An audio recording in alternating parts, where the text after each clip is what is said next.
Hello guys, আশা করি সবাই ভালো আছো। আমিও খুব ভালো আছি। রয়্যাল প্ল্যাটার চ্যানেলে অনেক ওয়েলকাম।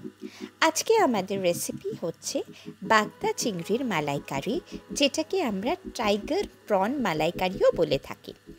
বাজার থেকে আনার পর আমার মতো আপনারাও চিংড়ি মাছগুলো ভালোভাবে ধুয়ে পরিষ্কার করে নেবেন।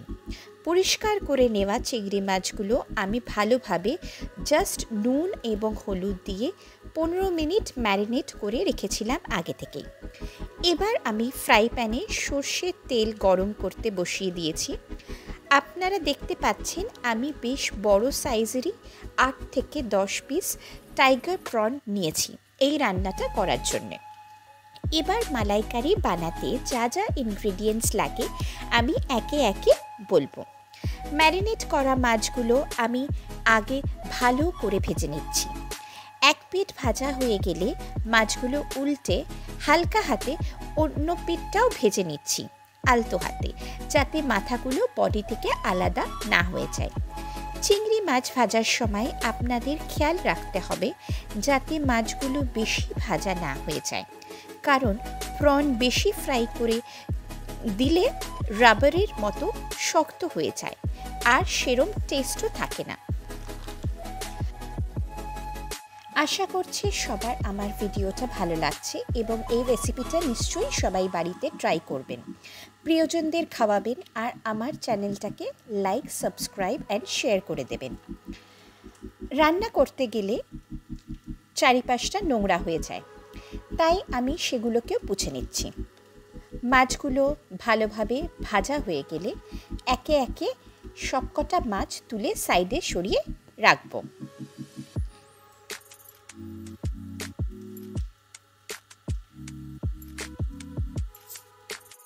এবার আমি আমার বাকি ইনগ্রেডিয়েন্টসগুলো অ্যারেঞ্জ করে নিচ্ছি, যেরকম পেঁয়াজ কুচি, টমেটো কুচি আর কাঁচা লঙ্কা।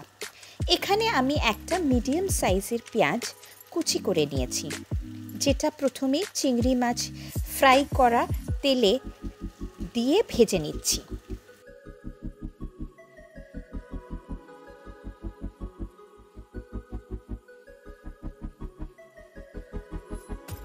যখন দেখবেন পেঁয়াজটা হালকা পিঙ্কিশ হয়ে আসছে, তখন আগে থেকে কেটে রাখা কুচি করে টমেটোগুলো আমি এর মধ্যে দিয়ে দেব। এখানে আমি একটা গোটা টমেটো ইউজ করেছি, যেটার সিডগুলো আমি ভালো করে ক্লিন করে ধুয়ে নিয়েছি, কারণ টমেটোর সিড কিন্তু হেলথের জন্য একদমই ভালো নয়। পেঁয়াজ আর টমেটো ভালো করে কষিয়ে নিয়ে যখন তেল বেরিয়ে আসবে, তারপর আমরা আমাদের বাকি মশলাগুলো একে একে অ্যাড করব। খেয়াল করবেন এখানে এখনো অবধি আমি রান্না করার জন্য কোনো রকম নুন বা মিষ্টি অ্যাড করিনি। এবার আমি মশলাগুলো একে একে দিতে থাকব। আপনারা কিন্তু সবাই আমার রান্নাটা নিশ্চয়ই ট্রাই করবেন আর আমাকে কমেন্ট করে জানাবেন এই রেসিপিটা আপনাদের কেরম লাগলো। যারা এখনও অবধি লাইক, সাবস্ক্রাইব অ্যান্ড শেয়ার করেননি, তারা প্লিজ লাইক করবেন, সাবস্ক্রাইব করবেন অ্যান্ড শেয়ার করে দেবেন। এখানে আমি এখন নিয়েছি 5 থেকে 6টা গোটা গোলমরিচ, 3টে লবঙ্গ, 2টো এলাচ আর দারচিনি। সবকটা দিয়ে ভালো করে মশলার সঙ্গে কষিয়ে নিচ্ছি। ভালো করে কষানোর পর দিয়ে দিলাম অল্প করে ধনে গুঁড়ো, লঙ্কা গুঁড়ো আর জিরে গুঁড়ো। তারপর ভালো করে কষিয়ে নিয়ে অল্প জলের মধ্যে নুন দিয়ে বেটে রাখা সর্ষে অ্যাড করে ভালো করে আবার একটু কষিয়ে নিলাম। এবার 1 চামচ আদা বাটা, 1 চামচ রসুন বাটা মশলাটার মধ্যে অ্যাড করে দেবেন এবং আবারও ভালোভাবে কষিয়ে নেবেন। মশলাটা কষিয়ে নিয়ে অল্প করে হলুদ গুঁড়ো অ্যাড করে দিয়ে ভালো করে ফ্রাই করে নেবেন, যাতে কাঁচা হলুদের গন্ধটা না থাকে। এরপর এর মধ্যে আমরা আগে থেকে ফেটিয়ে রাখা 100 গ্রাম টক দই দিয়ে দিলাম। তারপর এর মধ্যে আমরা অ্যাড করব কোকোনাট মিল্ক বা নারকেলের দুধ। আপনারা চাইলে বাড়িতে বানানো ফ্রেশ নারকেলের দুধও ইউজ করতে পারেন। তারপর আমরা এর মধ্যে 4টে চিড়ে রাখা কাঁচা লঙ্কাও অ্যাড করে দিলাম, যেটা আমি প্রথমেই দেখিয়েছিলাম। তারপর গ্রেভিটাকে আমি আরও ক্রিমি টেক্সচার দেওয়ার জন্য অ্যাড করে দিলাম 2 to 3 table spoon fresh cream.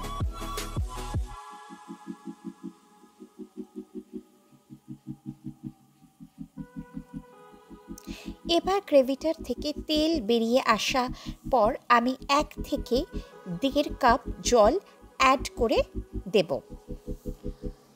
এরপর গ্রেভিটাকে টকবক করে ফুটে যাওয়ার পর আমি অ্যাড করে দিলাম স্বাদ অনুযায়ী নুন এবং চিনি। আমি এখানে 2 টিস্পুন মতন চিনি দিয়েছি, কারণ প্রন মালাইকারি হালকা মিষ্টি না হলে ভালো লাগে না।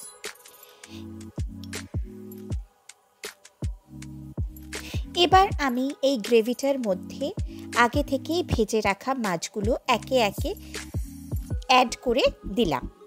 মাছগুলো দেওয়ার সময় খেয়াল রাখবেন যাতে সবকটা মাছ গ্রেভিতে ভালো করে ডুবে যায়, এবং যেই বাটিতে মাছগুলো ভেজে রেখেছেন তাতে যেই তেল সমেত মশলাটা থাকবে সেটাও গ্রেভিটার মধ্যে মিক্স করে দেবেন to enhance flavour of the gravy. এবার গ্রেভিটা মিডিয়াম হিটে বয়েল করার জন্য বসিয়ে রাখবেন, যাতে ফ্লেভারসগুলো মাছের মধ্যে ভালো করে ঢুকে যায়। খেয়াল রাখবেন মাছগুলো দেওয়ার পর হালকা হাতে নাড়াচাড়া করবেন, যাতে মাথাগুলো বডি থেকে আলাদা না হয়ে যায়। এরপর গ্রেভিটাকে ভালোভাবে ফুটতে দেবেন। ঠিক যতটা সময় লাগে ফুটতে ততটাই সময় দেবেন। টকবক করে ফুটে গেলে রসগুলো ভালোভাবে মাছের মধ্যে ঢুকে যাবে। তারপর ওপর থেকে ছড়িয়ে দেবেন গরম মশলা গুঁড়ো। তারপর স্বাদ অনুযায়ী অবশ্যই দিতে ভুলবেন না 2 চামচ ঘি। আমি এখানে আমুলের ঘি ব্যবহার করেছি, কারণ আমার এই ঘিটাই খুব ভালো লাগে। আপনারা চাইলে আপনাদের পছন্দের ঘিও ইউজ করতে পারেন। Last but not the least, fresh cream দিয়ে নামিয়ে নিলেই রেডি হয়ে যাবে আপনাদের চটজলদি সুস্বাদু বাগদা চিংড়ি বা টাইগার প্রন মালাইকারি।